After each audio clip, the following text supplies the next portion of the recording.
sapa sebentar ya. Selamat malam ya teman-teman. Kita berjumpa lagi di agenda rutin kita di Celoteh Ruang Hati. Nah, bagi teman-teman yang belum tahu nih ya, apa itu Celoteh Ruang Hati? Jadi Celoteh Ruang Hati itu adalah agenda sharing-sharing bersama teman-teman alumni Ruang Hati yang udah ikut coachingnya Ruang Hati atau kelasnya Ruang Hati atau ini ya RPH publiknya Ruang Hati selama 10 sesi. Nah, Kak Esi ini salah satu alumni Ruang Hati yang kemarin sudah mengikuti coaching offline dari ini ya founder Ruang Hati, Dr. Stephen. Benar ya Kak ya?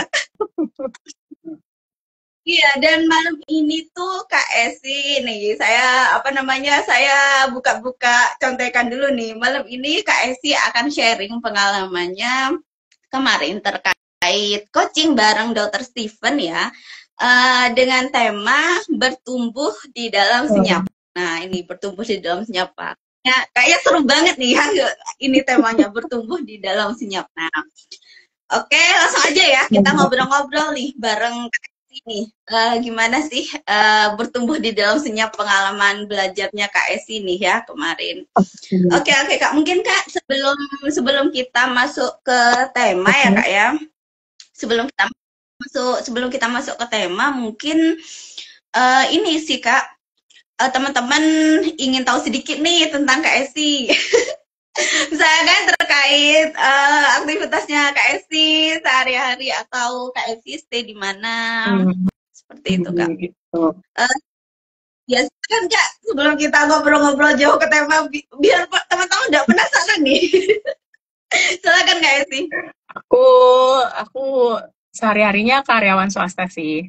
Aku kerja gitu 9 to 6 gitu kan di BSD.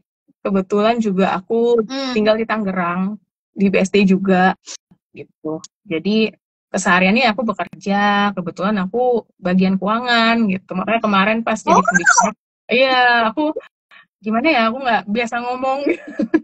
Biasanya ya bekerja dengan laptop saja gitu. Jadi sehari-harinya bekerja gitu. Iya. Oh iya, berarti ini stay-nya di Tangerang ya Kak ya? Iya. Oke Kak. Nah berarti kemarin itu gimana tuh Kak? Kemarin bisa ini apa namanya awal mula, mungkin dari awal mula ya Kak. Awal mula kemarin ikut coaching nih Kak nih dengan ini ya dengan Dr. Stephen nih Kak.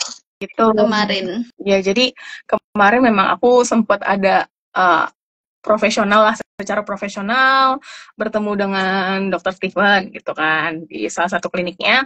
Terus ya aku ditawarin lah untuk ikut sesi coaching gitu di Ruang Hati gitu kan, karena kebetulan aku juga ya excited lah pengen, karena aku ada sesi profesional itu kan aku ada kebutuhan ya, di kebutuhan itu aku ingin someday aku pengen bantu-bantu orang yang sama kayak aku deh gitu. Jadi kayak akhirnya ditawarin sama Dr. Stephen mau ikut join Ruang Hati nggak gitu. Jadi aku yes gitu. Jadi aku ikut sesi coachingnya 4 kali 2 jam gitu. Sampai hari ini.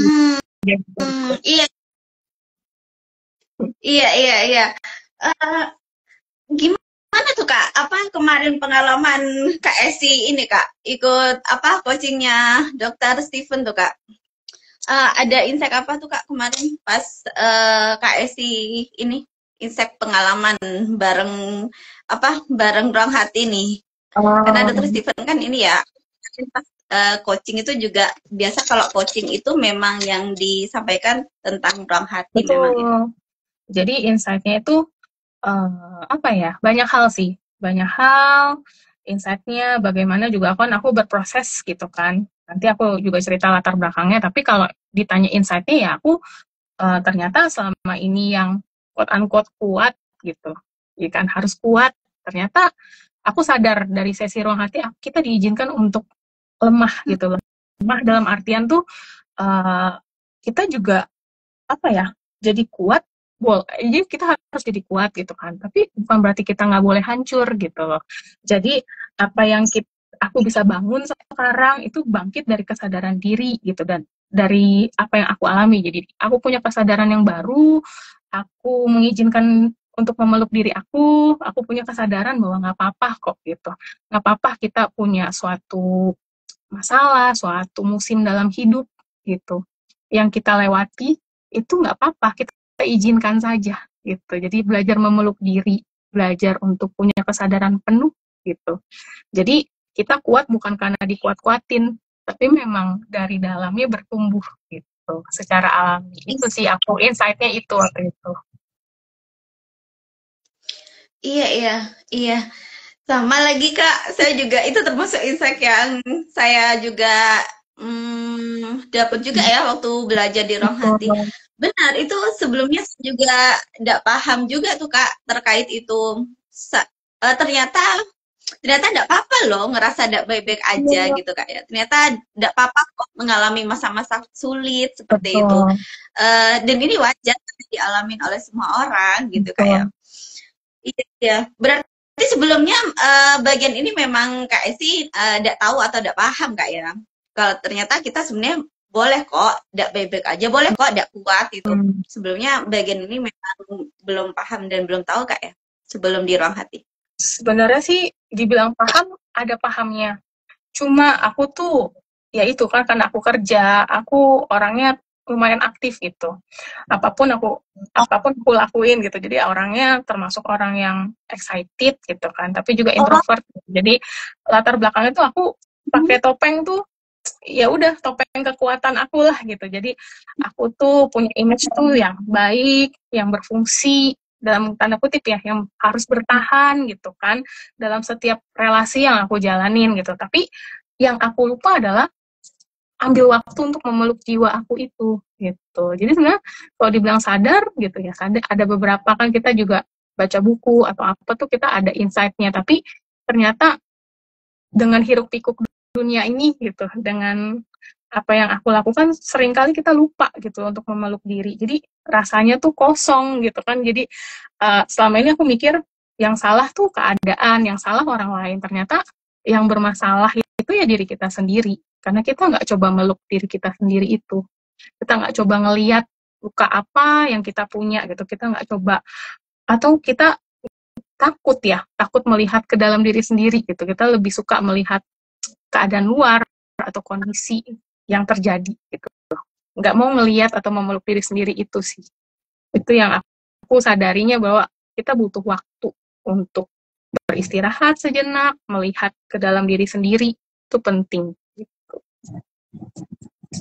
Iya, iya, iya. Iya Kak, kalau boleh tahu, ini kalau hal yang boleh diceritakan nggak ya? Nanti hal-hal yang memang tidak boleh diceritakan, tidak bisa diceritakan, tidak usah diceritakan. Yang melatar belakangi akhirnya Kak Esi tadi kan udah dapat insight-nya Kak ya.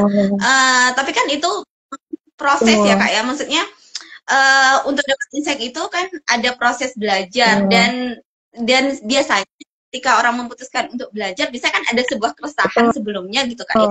Nah, apa apakah keresahannya Kak Esi itu hal yang bisa Kak Esi ceritakan? Secara garis besar sih bisa ya, maksudnya secara umumnya besar bisa gitu. Jadi yang latar belakangnya itu, jadi gini, karakter aku tuh biasa pribadinya tuh yang geraknya cepat, baik di pekerjaan maupun kehidupan pribadi. Itu yang merubah aku tuh jadi ambisius, nggak sabaran, menjadi orang yang sangat perfeksionis gitu. Nah tiba-tiba tuh ada badai besar lah terjadi gitu. Badai besar yang umur hidup, aku pikir ya kita pernah punya masalah ya gitu, naik turun hidup ya. Aku pikir ini nggak akan menjadi badai gitu. Ternyata ya menjadi badai. Badainya kenapa? Badai besar kenapa ya? Karena ekspektasi aku sendiri gitu. Karena kan aku perfeksionis tadi, udah perfeksionis, ambisius lagi. Dan aku merasa hidup aku baik-baik saja gitu. Nah, apakah dengan hal itu menjadikan diri aku buruk? Enggak. Justru dengan keadaan itu, dengan karakter aku mendapatkan hal baik gitu dalam kehidupan, dalam pekerjaan gitu. Aku dapat hal yang baik gitu. Tapi di satu sisi aku tuh nggak punya kesadaran buat merawat hati aku sendiri gitu loh. Sekarang setelah aku ikut Ruang Hati, aku sadar semua yang tadi aku bilang itu nggak ada hal baik dan nggak ada yang buruk juga gitu. Itulah yang membentuk aku hari ini gitu. Jadi aku sekarang belajar untuk punya proses dan perjalanan untuk hidup lebih bermakna lah gitu. Belajar juga untuk istirahat karena aku perlu istirahat dan memeluk hati sendiri gitu.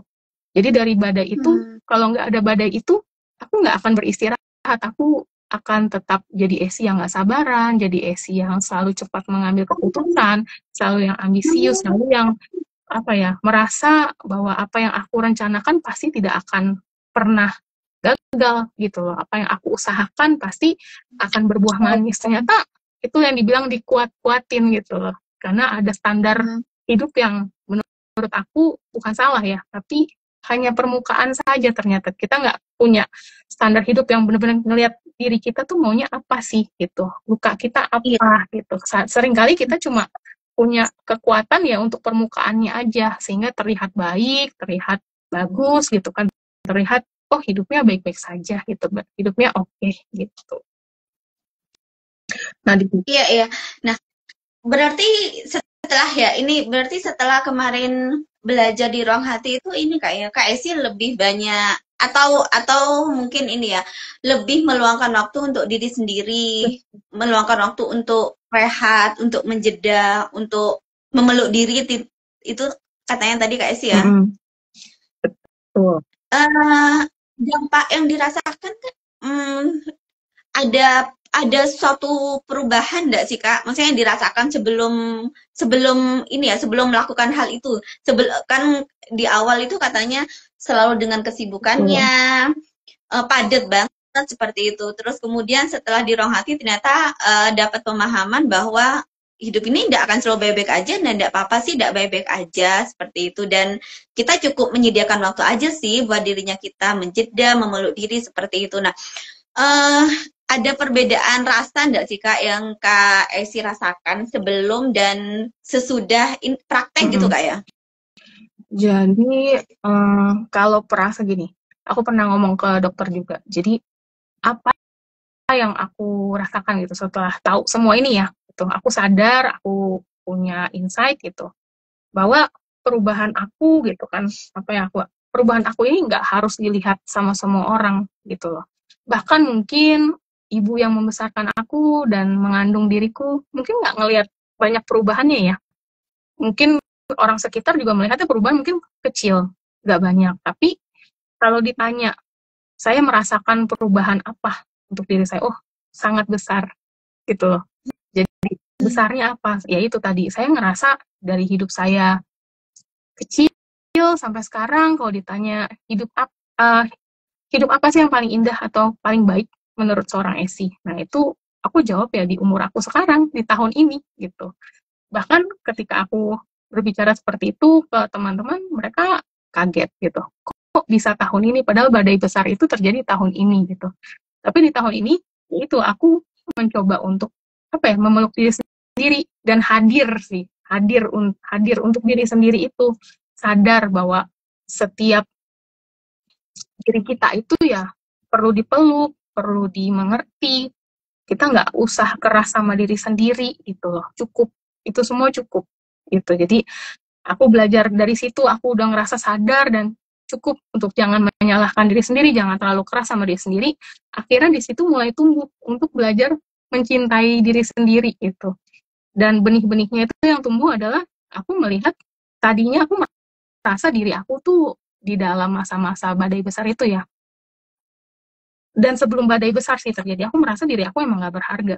Sangat gak berharga gitu. Jadi kayak ya perasaan paling kadang kan rasa sakit yang familiar jadinya kita biasa aja ya, rasa kita tawar gitu. Saya merasa hidup saya ya udah begini aja, manusia selayaknya manusia menjalankan hidup, bernafas, makan, ya bekerja, that's it gitu. Tapi ternyata itu lahir dari luka yang kita diamkan gitu loh. Sebenarnya kalau kita tanya lagi ke diri kita ngerasa nggak sih diri kita berharga? Ternyata jawabannya waktu itu adalah aku nggak ngerasa diri aku berharga gitu. Makanya aku sehancur-hancurnya, makanya aku bilang bukan soal keadaan aku atau masalah aku, tapi yang menjadikan aku hancur ya ekspektasi dan diri aku sendiri, cara pandang aku sendiri. Di situ aku berusaha hadir, aku mulai mencintai diri aku dan aku merasa diri aku tuh berharga gitu. Mulai merasa aku bisa ya menikmati hidup, mencintai diri sendiri, dan melihat kehidupan aku berharga sama seperti orang lain juga kok gitu. Dan disitulah cara pandang aku tuh berubah, sangat berubah untuk melihat masalah, melihat apa yang terjadi dalam hidup aku gitu kan, melihat bahwa dari situlah aku menemukan tujuan hidup juga sih. Biasanya kan aku nggak tahu ya hidupnya, nah namanya hidup datar gitu. Hidup gini-gini aja. Mulai dari titik itulah aku tahu tujuan hidup aku apa, aku tahu value diri aku tahu kekurangan aku tahu aku harus bertumbuh di mana gitu. Jadi rasanya kalau ditanya puas banget, aku jadi ngerasa puas gitu untuk bisa belajar, bertumbuh, mencintai diri sendiri itu hal yang nggak bisa tergantikan lah kalau bagi aku. Iya, itu keren banget sih Kak. Saya sampai tersentuh dengarnya. Iya, iya tadi ini sih Kak, bagian yang ini ya dimention sama Kak Esti dan saya menyepakati itu bahwa ketika kita bertumbuh, kita tidak butuh kok pengakuan dari orang lain. Eh, Sekalipun orang lain tidak merasa aku bertumbuh, itu tidak apa-apa kok. Sekalipun orang lain tidak merasa aku berubah, itu tidak apa-apa kok. Karena yang penting itu aku yang merasakan, bukan orang lain. Dan saya sepakat sih Kak itu. Karena seringkali yang orang lain lihat dari kita memang hanya permukaan aja Kak ya, seperti yang Kak Esi sampaikan. Iya, dan tadi ya tentang saya juga, karena saya juga mengalami perjalanan itu, makanya saya kayak ikut bisa merasakan juga tuh apa yang Kak Esi alamin. Gimana kemudian ketika kita belajar dalam perjalanannya, akhirnya kita juga ketika memandang kehidupan setelah belajar juga akhirnya berubah juga cara pandang kita pada kehidupan. Gimana kemudian kita merasa akhirnya ngerasa diri kita itu berharga, hidup gak datar. Saya juga sama pernah ada di perjalanan itu yang hidup gini-gini aja ya kayak gitu. Kok hidup ngebosenin ya? Kayaknya gak hidup lebih enak deh, tapi kayak gitu saya juga ngalamin tuh Kak, masa-masa kayak gitu. Datar banget, hambar banget kayak gitu. Dan ini Kak ya, tadi Kak Esi juga nge-mention kata puas juga. Aku ngerasa puas dengan diri aku sendiri seperti itu. Iya Kak ya, akhirnya udah merasa cukup gitu karena diri kita sendiri yang mencukupi kebutuhan psikis kita seperti itu Kak ya. Jadi tapi bukan berarti tidak butuh orang lain juga Kak ya. Kita tetap butuh orang lain. Hanya saja akhirnya mungkin hubungannya sama ekspektasi tadi Kak ya, yang Kak Esi sampaikan. Hanya ekspektasi terhadap orang lain.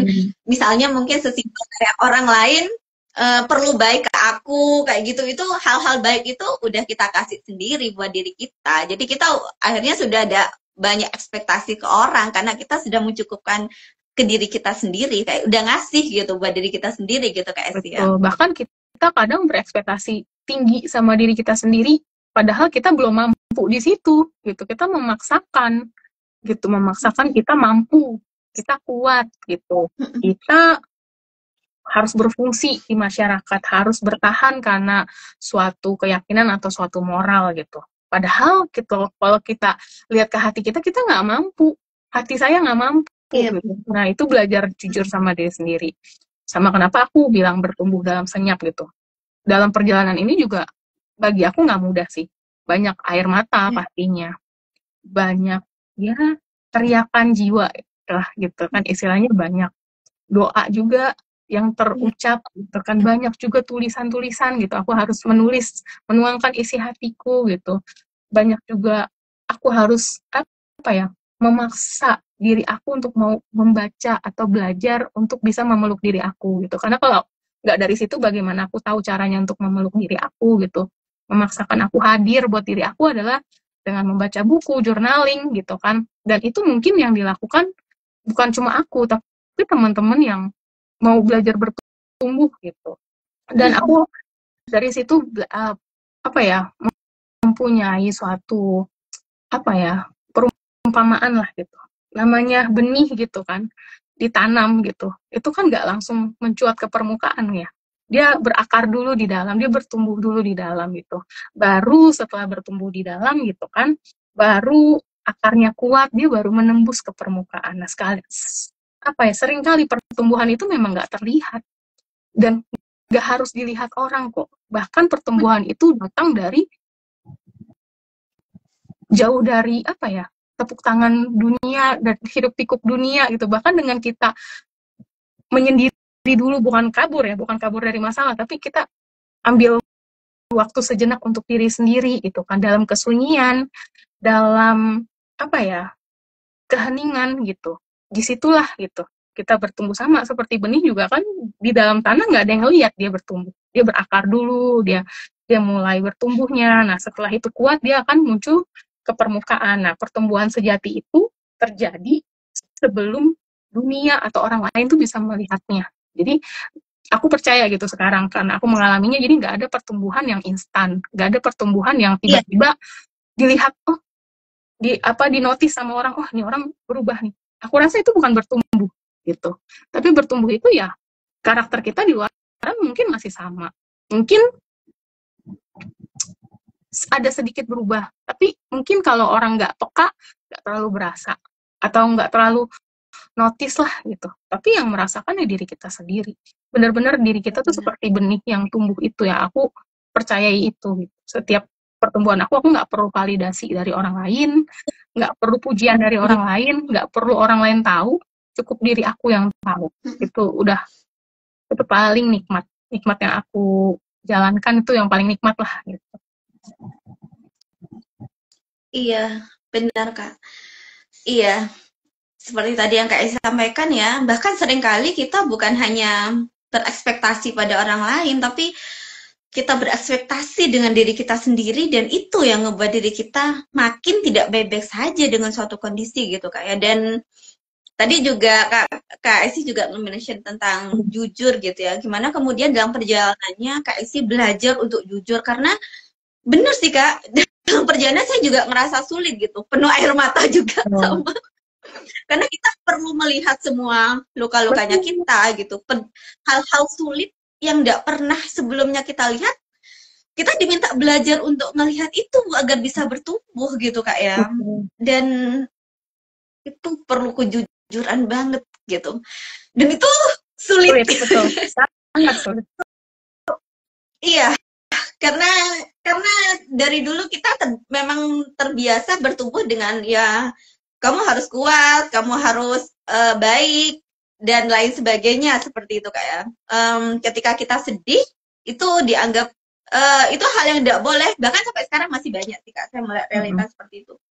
Sedih itu tidak boleh, sedih itu tidak baik, marah itu tidak boleh seperti itu. Padahal kan ya kita boleh karena kita punya emosi itu seperti itu. Jadi karena dari kecil sudah terbiasa dengan emosi-emosi yang baik, emosi-emosi yang tidak baik, emosi-emosi negatif ya. Emosi-emosi negatifnya selalu diminta untuk dibuang. Dari kecil kita bertumbuh seperti itu, akhirnya kita tidak terbiasa dengan emosi negatifnya kita gitu Kak ya. Tidak terbiasa dengan emosi negatifnya kita, akhirnya kita ya di perjalanan ini memang cukup sulit gitu kayak untuk jujur dan bilang kalau aku lagi tidak baik-baik aja, aku tuh lagi terluka, aku tuh sedih. Hal seperti itu tuh bukan hal yang mudah Kak ya, untuk jujur ke diri sendiri gitu, untuk ngomong hal seperti itu ya Kak ya. Betul. Dan seringkali kita menangis itu karena kita disakiti sama orang lain atau kondisi. Tapi pernah nggak kita menangis karena kita tuh sadar kita butuh diri kita? Iya. Itu jarang terjadi. Biasa kita nangis itu karena perspektifnya, oh saya udah disakiti orang lain nih, saya kecewa sama orang lain, sama kondisi. Itu kita akan sering nangis. Tapi pernah nggak kita menangisi sendiri gitu kan? Sadar kalau aku juga sudah menyakiti diri aku sendiri sama ini dengan terus memaksa kuat. Jarang orang melihat kayak gitu. Nah, aku inget gitu. Intinya sih aku nggak inget kata-kata persisnya ya dari Dr. Stephen gitu. Tapi aku ada suatu statement lah, intinya itu kadang itu kita terlalu takut. Atau waktu itu dia bilang ya terlalu sibuk atau lupa untuk benar-benar hadir sebagai diri sendiri gitu. Disitulah aku sadar bahwa aku ingin hadir.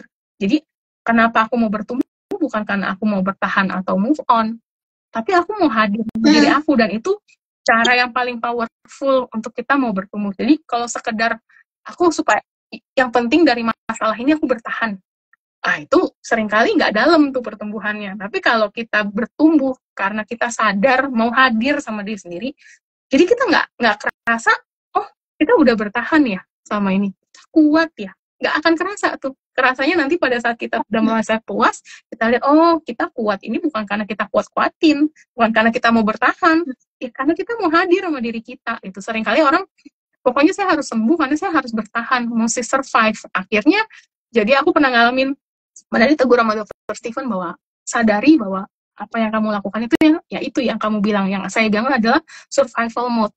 Ada mode bertahan hidup. Nah itu kan reaktif ya, sifatnya reaktif gitu. Salah nggak? Enggak salah, nggak menyakiti. Mode reaktif itu kan kita mencoba bertahan hidup ya, bertahan dalam keadaan kita suka nggak suka, mau nggak mau harus ngelakuin itu. Kalau kita nggak ngelakuin itu, kita tumbang, kita apa ya, terancam gitu. Saking kita udah nggak ada pilihan lain. Boleh nggak dilakuin? Kalau menurut aku boleh, karena terpaksa. Tapi bukan berarti menjadikan itu sebagai diri sendiri. Nah seringkali kan orang, makanya aku ngerasa kayak nggak tepat kalau orang harus, ya saya harus kuat dan bertahan. Enggak, saya kuat karena saya mau hadir sama diri sendiri, saya mau mengenal diri saya sendiri sebagaimana saya melihat saya mampu nggak ya atas masalah ini gitu. Kalau nggak mampu saya harus apa, sesimpel itu aja. Kalau nggak mampu saya harus minta bantuan kah ke orang, atau saya harus apa. Kita lihat dulu kapasitas hati kita, diri kita. Dari situ kita lihat, kita mau memperluas kapasitas hati ini atau kita mau coba perbaiki hati ini gitu, supaya hati ini lebih bersih lagi, hati ini tidak ada luka gitu kan, mau dibersihin gitu. Nah itu yang orang jarang mau melihat ke situ, karena kalau untuk melihat ke situ ya jujur aja nggak nyaman, sangat tidak nyaman. Luka-luka yang kita taruh di gudang sudah berdebu, kita harus buka lagi satu-satu, kita buka kuncinya, kita gudang itu di mana, kita buka lagi, ya itu paling nggak nyaman kalau menurut aku. Tapi kita coba beraniin diri ya, karena kita mau hadir sama diri sendiri gitu. Itu poinnya sih kalau dari aku ya. Iya, benar Kak. Iya itu ya Kak ya, kuncinya hadir, bener. Hadir buat diri sendiri Kak ya. Dengan kita belajar hadir untuk diri sendiri gitu ya, akhirnya kita nanti juga akan bertahan dengan sendirinya kok, seperti itu. Jadi bahkan ini nanti boleh Kak Esi koreksi ya. Bahkan bertahannya pun bukan dijadikan sebuah tujuan gitu. Kamu tidak perlu gitu ya Kak ya. Apa namanya? Dalam perjalananmu tuh kamu menuju untuk bertahan, untuk move on, hadir aja. Itu aja udah cukup kok, hadir aja. Di step pertama kamu hadir aja, nanti itu kamu akan bertumbuh kok dengan sendirinya. Entah nanti akan bertahan dengan sendirinya seperti itu. Kemudian nanti tentang perspektif-perspektif, pemahaman-pemahaman yang nanti mungkin akan berubah seperti itu ya Kak ya, tentang kehidupan seperti itu. Jadi kuncinya memang hadir untuk diri sendiri. Itu Kak ya. Dengan hadir untuk diri sendiri, nanti semuanya akan bertumbuh dengan sendirinya. Seperti itu mungkin ya Kak ya.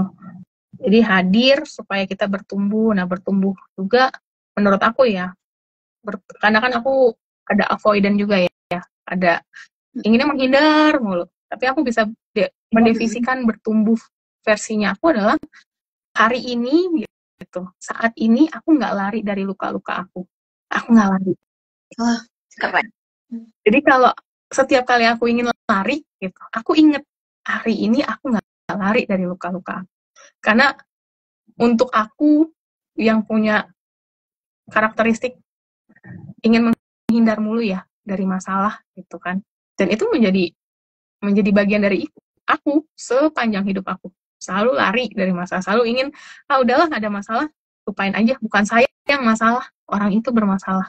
Iya, ada benarnya juga, orang itu bermasalah, tapi kan ternyata saya yang lebih bermasalah dibanding orang itu, karena saya lari dulu dari masalah itu, mau sampai kapan gitu. Jadi aku memberanikan diri, aku nggak lari gitu. Aku hari ini aku nggak lari dari luka-luka. That's why dengan kesadaran itu ya aku mau ikut coaching, aku mau maksudnya ikut sesi profesional juga, aku mau mendengarkan orang-orang yang memberikan aku insight gitu, orang-orang, aku juga mau mau membuka pintu hati atau jendela hati aku bagi orang-orang yang bukan menyelamatkan ya. Kalau menyelamatkan tuh agak sedikit ini sih, agak kurang tepat. Tapi gini, orang-orang yang mempercayakan ke aku bahwa aku bisa sembuh, aku bisa bangkit lagi. Bukan soal dipegang, tapi dia percaya saja sama aku itu, dan itu aku udah cukup gitu. Jadi pertumbuhan aku juga datangnya dari situ, bukan orang yang mau ayo Esi gitu didorong lagi gitu kan supaya enggak. Mereka percaya bahwa aku bisa menyembuhkan diri aku sendiri kok. Mereka percaya itu, dan aku merasa itu bentuk hal yang membangun keberanian aku juga, salah satunya untuk mau hadir dalam luka-luka aku gitu. Iya benar. Saya tersentuh banget sih. Iya Kak. Ini ya Kak Esi ya. Hmm, bertumbuh itu adalah tadi ya. Bertumbuh itu adalah ketika hari ini aku tidak lari dari luka-lukaku. Jadi bagi kita yang mungkin hari ini mas berani gitu Kak ya menghadapi luka-lukanya kita seperti itu. Yang mungkin secara apa ya, secara permukaan, secara terlihat mata juga mungkin belum ada perubahan, tapi sebenarnya kamu udah bertumbuh loh ketika kamu berani stay di luka-lukamu gitu. Ketika kamu udah lari dari luka-lukamu, sebenarnya kamu udah bertumbuh kayak gitu Betul. Kak. Dan bonusnya mungkin gini, aku awalnya punya motif yang salah, yaitu aku ingin cepet-cepet bisa move on dan bertahan. Awalnya juga aku punya motif yang salah, tapi dalam perjalanannya aku sadar itu bukan jadi tujuan, jadi aku switch atau aku putar bahwa enggak, aku harusnya hadir. Ternyata pada saat aku hadir, bonusnya adalah aku bisa bertahan dan move on lebih cepat daripada yang aku pikirkan.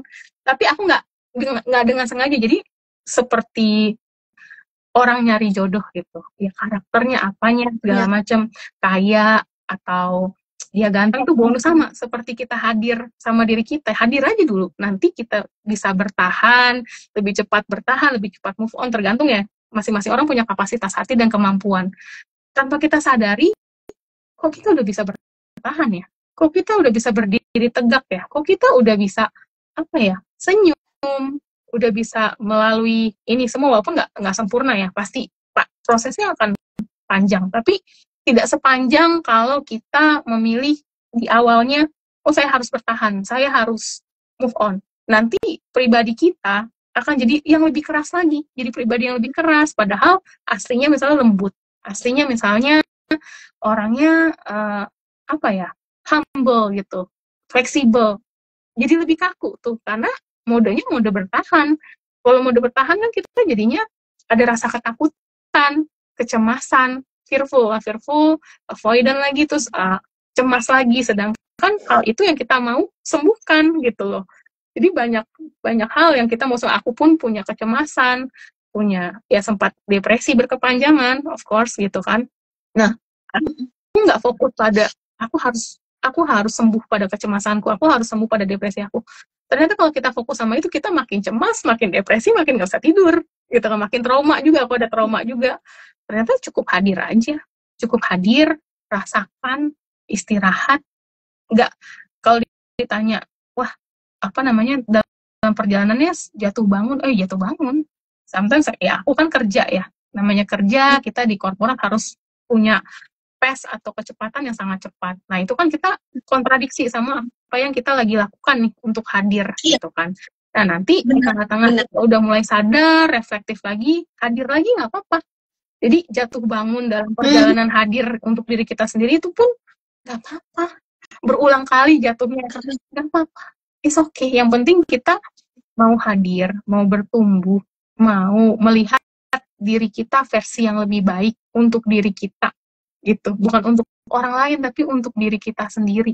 Karena nanti orang lain akan merasakan nih, kalau misalnya untuk orang lain, nanti orang lain nggak akan ngerasakan, yang ada masih pakai topeng lagi, gitu kan. Sedangkan kita mau lepas semua topeng itu ya, gitu. Untuk melepas topeng itu aja butuh keberanian dan butuh waktu, nggak bisa instan, nggak ada instan gitu. Iya benar. Jadi memang untuk bisa pulih, bahkan pulihnya pun tidak perlu kita jadikan goal kok gitu kayak kita stay aja di prosesnya kita gitu, kita stay aja untuk hadir buat diri kita sendiri kayak gitu. Dan ketika dalam perjalanannya ternyata kita jatuh bangun, itu ya enggak apa-apa. Bahkan kalau jatuhnya pun nanti masih berkali-kali pun enggak apa-apa. Bahkan kalau ternyata kita enggak sepulih yang kita inginkan, bahkan memang enggak pulih ya enggak apa-apa juga gitu. Betul. Asal kita asal kita memastikan kalau diri kita itu hadir buat diri kita kayak Betul. gitu Kak ya. Iya. Itu yang orang zaman sekarang atau apalagi orang kota ya lupa gitu loh, lupa. Lagi orang ya kantoran kayak aku pasti lupa gitu. Seringkali, nah makanya aku ingin apa ya, ingin teman-teman juga punya waktu lah gitu, harus punya waktu untuk hadir, itu sih penting gitu. Karena hadir itu bukan cuma sekali dalam badai besar datang aja, tapi setiap hari. Benar. Ya itu harus dijadikan sebagai apa ya, kebiasaan atau sebagai yang prioritas gitu kan dalam kehidupan kita, supaya kita tetap waras, tetap punya versi yang terbaik dalam hidup kita ini. Kita kan harus menjaganya ya, versi diri kita yang terbaik ini kita harus jaga. Bukan berarti sekali kita udah jadi versi yang baik ya udah dilupain. Ibarat kalau lagi di jalan tol udah kenceng terus dia nepi nih, nggak mau hadir lagi ya, dia seperti mobil nepi di bahu kiri gitu. Padahal perjalanan masih jauh, sepanjang kita hidup itu perjalanan kita gitu. Nah itu aku mau undang teman-teman untuk jangan lupa untuk hadir diri sendiri, walaupun nggak ada masalah tetap hadir gitu. Ada masalah lebih hadir lagi. Iya benar Kak, benar tentang sebuah kehadiran Kak ya. Dan memang seringkali yang ngebuat kita itu sulit hadir untuk diri kita sendiri memang karena kesibukannya kita Kak ya, kepadatan-kepadatannya kita, peran-perannya kita gitu.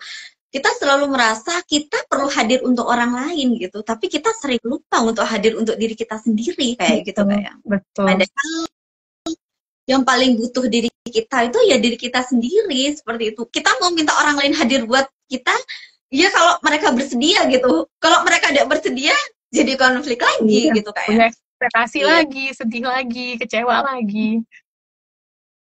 Iya benar, dan ini Kak ya, karena tidak semua orang juga gitu Kak ya, seberuntung mereka yang memang punya relasi-relasi yang memang selalu bersedia ada buat mereka, seperti itu Kak ya. Mungkin ada beberapa orang yang beruntung ada relasi yang memang bersedia, tapi kan ada banyak juga yang saya juga termasuk.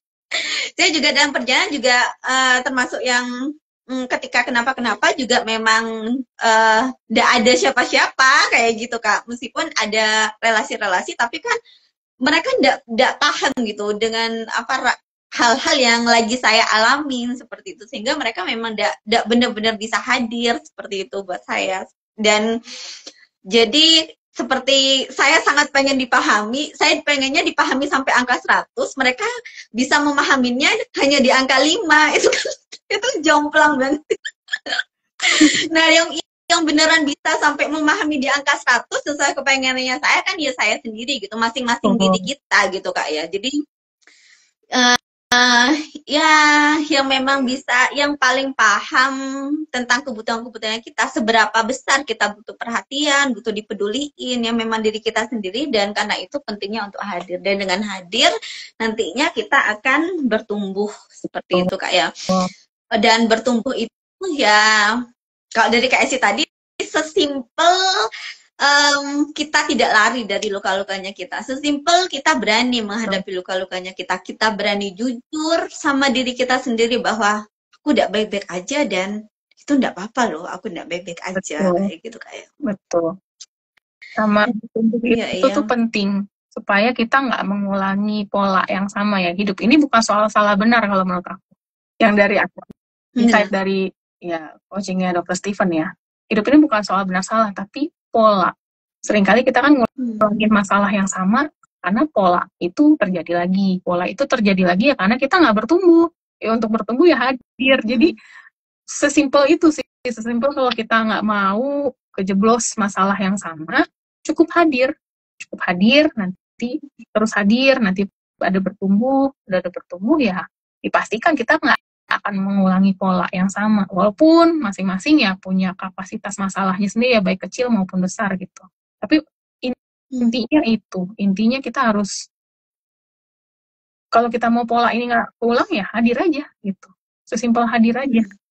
Sadar. Iya. Kita sadari kita perlu hadir. Iya benar. Iya, karena iya dan itu juga kayak seringkali kita meskipun mengulang pola yang sama, itu mungkin ini ya kayak maksudnya mengulang pola yang sama itu ngehadepin masalah yang sama lagi, ngeresponnya dengan cara yang sama lagi, Iya. nanti dikasih masalah yang sama Iya. lagi, meresponnya dengan cara yang sama. Jadi kayak tidak selesai-selesai juga dari masalah itu. Jadi kayak ketika ada masalah dijawabnya pakai ada jawaban A B C D E, dijawabnya pakai A lagi, udah tahu salah. Atau mungkin seringkali kita bahkan tidak sadar gitu ya kalau jawaban A mungkin bukan salah ya tadi ya, itu bukan tentang salah benar tapi akhirnya kita selalu mengulang pola karena kita tidak menyadari bahwa oh ya dengan menjawab A aku tuh lagi mengulang kayak gitu, itu tidak lulus kok kayak gitu, tidak naik tingkatan, akhirnya keulang lagi masalahnya, keulang lagi masalahnya. Kalau aku bilang itu namanya lingkaran setan. Jadi kayak ya di situ-situ aja polanya sama Iya benar gitu. benar. Jadi karena reaksi kita atau kita reaktif ya, kita reaktif, jadinya kita ngulang lagi tuh pola yang itu atas masalah yang sama. Padahal kalau reaksinya diubah dengan pola pikir yang baru, dengan hadir, ya kita bisa naik kelas tuh. Tapi karena kitanya nggak mau bertumbuh, nggak hadir, ya di situ aja ngelingkar aja tuh. Gitu. Iya benar. Nah Kak, ini sih Kak, mungkin saya kepikiran pengen tanya tentang ini. Jadi kan sebenarnya ini perjalanan belajar sebenarnya, perjalanan belajarnya Kak Esi ya, sampai akhirnya ada banyak pemahaman dan banyak insight yang saya juga ngerasa wah kayak seperti itu. Nah tapi saya tuh banyak gitu Kak bertemu dengan teman-teman yang ketika mereka terluka gitu Kak ya, atau mereka merasa tidak baik-baik saja gitu dengan hidupnya. Ini apa namanya, mereka itu seringkali yang mereka pertanyakan itu memang solusi gitu Kak ya. Ketika diajak untuk kita belajar yuk seperti itu. Itu tuh belajar itu bukan solusi gitu. Saya merasa teman-teman tuh banyak sekali gitu yang merasa bahwa belajar itu bukan solusi. Yang aku butuhkan adalah solusi dari masalahku seperti itu. Nah, saya jadi pengen tahu nih perspektifnya Kak Esi ya. Kalau Kak Esi sendiri memang sudah memahami dari awal Kak ya, jika ingin sesuatu kemudian berubah seperti itu, atau jika ingin masalahku selesai, aku perlu belajar apa perspektif seperti itu memang sudah Kak Esi milikin dari awal Kak? Belum. Bahkan aku datang ke Dr. Stephen awalnya ya aku karena butuh solusi. Sesimpel itu.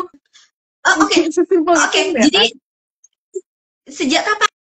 Ya itu. Jadi sejak kapan Kak Esi mulai akhirnya menyadari dan memahami bahwa oh ternyata karena saya juga mengalami perjalanan itu Kak, saya juga sama, saya selalu ngepengenin solusi, sampai akhirnya saya baru sadar kalau oh ternyata memang butuh belajar sih agar semuanya bisa berubah seperti itu, butuh belajar dan latihan. Dalam perjalanannya momen apa yang akhirnya membuat Kak Esi menyadari dan akhirnya memahami, oke, ini aku memang perlu belajar sih biar semuanya bisa membaik seperti itu. Ada satu statement sih kadang masalah itu hadir gitu ya harus dijalanin. Jadi ada chapter, kita nih dikasih 10 chapter lah, ini kutipan dari Dr. Stephen sih, kita dikasih buku gitu, 10 buku, satu buku ada chapternya ya. Kalau kita tuh akan berhasil atau akan accomplish kehidupan ini kalau sudah menjalani 10 buku itu. Pertanyaannya sesimpel buku itu harus kita lewatin kan gitu. Kita nggak bisa loncat, saya maunya langsung ke 10 biar hidup saya lebih enak, kan nggak gitu ya.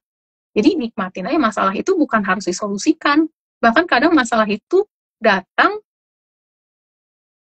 bukan untuk disolusikan tapi untuk kita melihat ke diri kita sendiri. Jadi nggak semua masalah harus ada jawabannya, nggak semua masalah harus ada penyelesaiannya, nggak semua masalah itu harus cepat-cepat diselesaikan. Kadang masalah itu ya dibiarkan saja, nanti pada saat waktunya tepat, atau kalau aku bilangnya kalau alam semesta ya menyetujui itu memang selesai ya selesai. Kalau nggak Kalau alam semesta nggak mendukung hari ini, masalah itu selesai enggak.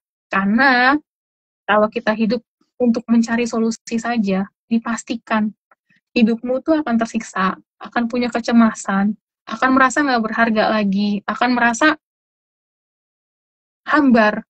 Hidup itu nggak ada warnanya ya, hitam putih aja gitu loh. Bahkan abu-abu, ya abu-abu aja udah jelek lah gitu. Tapi ketika kita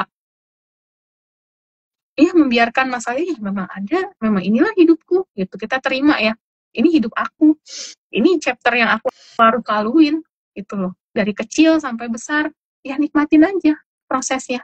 Nggak semua dalam masalah kita kan dapatnya hal yang buruk semua ya, pasti ada hal yang baik. Kita fokus sama hal baik aja.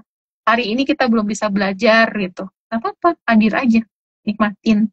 Itu hari ini kita belum punya pemahaman yang baik, belum bisa punya pengetahuan yang baik gitu, nikmatin aja ya prosesnya gitu. Kita mencari, kita mengusahakan kita untuk bertumbuh sesuai dengan kapasitas kita gitu. Aku percaya itu, kita nggak memaksakan untuk kita bertumbuh ayo gitu, nggak, sesuai kapasitas hari itu. Yang penting masalah itu kita percayai suatu saat juga akan terlewati. Mau butuh 1 tahun, mau butuh 5 tahun, mau butuh 10 tahun, nanti akan terlewati juga kan. Nggak, yang penting kita mau berani hadir dalam setiap masalah, hadir dalam setiap luka, itu sih, supaya kita berani menjalani kehidupan. Dan kalau aku yakin setiap masalah itu pasti ada maknanya, walaupun gak ada solusinya pasti ada maknanya. Makna apa yang kita harus petik ya nanti ketika kita ada pembaruan pikiran itu gitu. Gak harus dipaksakan waktunya harus hari ini gitu, gak harus, cukup dinikmati aja. Jadi hidup itu dinikmati bukan karena kita punya sesuatu kita nikmati, justru kita segala sesuatu yang dihidangkan, ibarat makanan, segala sesuatu yang dihidangkan di mejanya kita bisa nikmatin. Itulah berarti kita udah hadir tuh di situ. Walaupun kita nggak suka sama makanan itu, nggak apa-apa, nikmatin aja gitu. Iya benar. Saya juga ngerasa gitu kok Kak. Bahwa masalah itu memang nggak harus selesai juga dan nggak apa-apa juga nggak selesai. Dan semuanya nggak harus kok kita memahami di awal, karena memang tidak semua hal bisa kita pahami di awal masalah gitu. Mungkin kita akan paham 1 tahun lagi, Betul. 2 tahun lagi, 5 tahun lagi, mungkin kita akan baru paham dengan apa yang sudah kita lewatin seperti itu. Benar.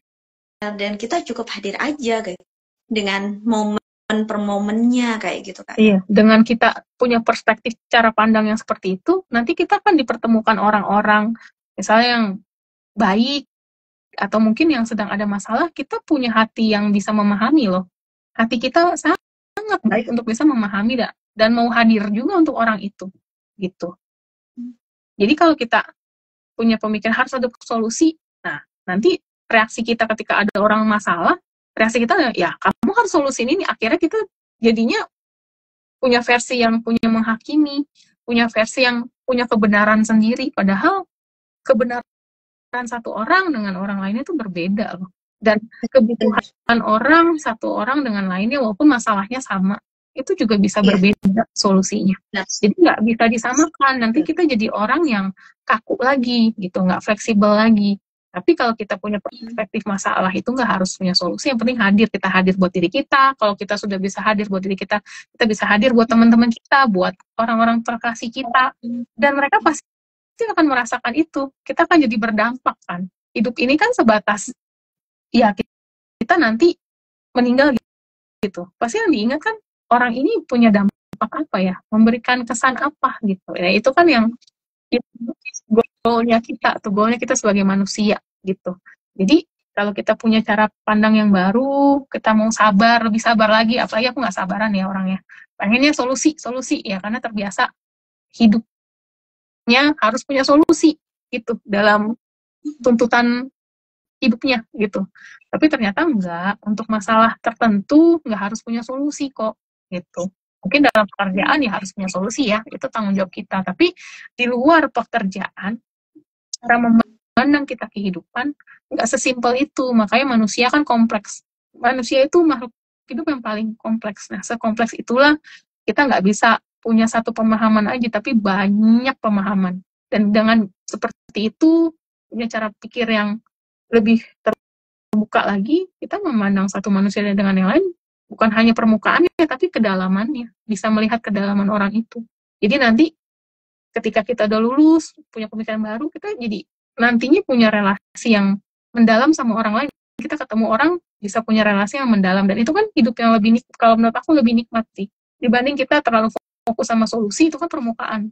Tapi kalau menikmati itu kedalaman, nanti kita bisa ketemu sama orang-orang yang dalamnya sama, kita bisa sharing, kita bisa melakukan sesuatu, atau visi misi hidup gitu kan, apapun itu kan lebih indah gitu, lebih nikmat gitu. Itu yang aku sadari, itu juga baru akhir-akhir ini aku sadari.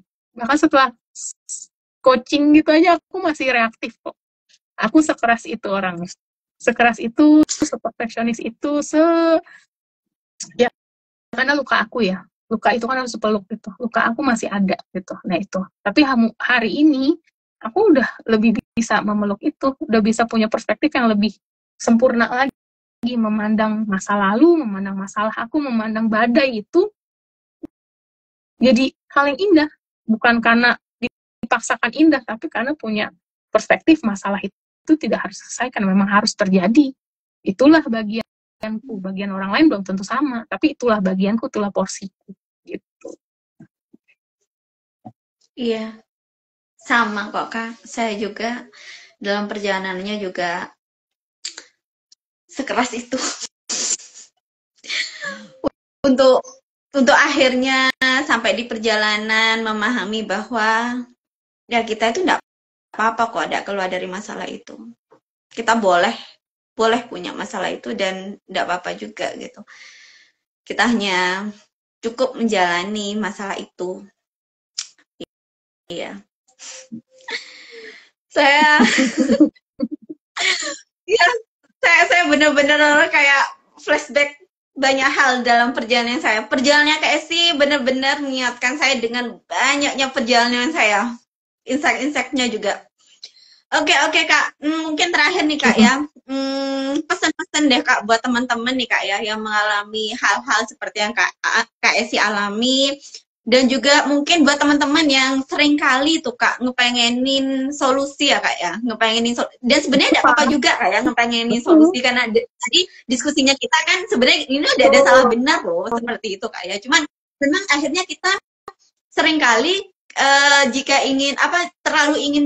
terlalu menginginkan solusi, kita kehilangan proses tadi gitu Kak ya. Betul. Kehilangan kehadiran tadi seperti itu. Boleh deh Kak pesan-pesan buat teman-teman yang sukanya ngejar-ngejar solusi atau nggak juga ngalamin hal-hal kesulitan seperti yang Kak Esi alami. Ya dinikmati aja prosesnya gitu kan. Hidup nggak selamanya ada masalah terus ya. Pasti ada baiknya, ada buruknya. Terus pesan aku gitu, dalam setiap menjalani masalah yang ada, ya kalau kamu ngerasa sepi, kamu nggak yakin kamu layak dicintai, percaya aja gitu. Kamu nggak sendiri. Banyak yang mengalami itu. Bahkan saya pun nggak luput gitu loh.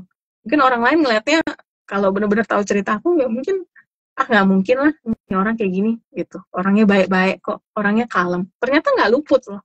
Jadi percaya aja, setiap manusia nggak luput dari setiap masalah ini. Apapun ya, beragam masalah, tapi rasa sepinya, rasa nggak bisa hadir, rasa sesaknya itu sama. Pasti setiap manusia ngerasain.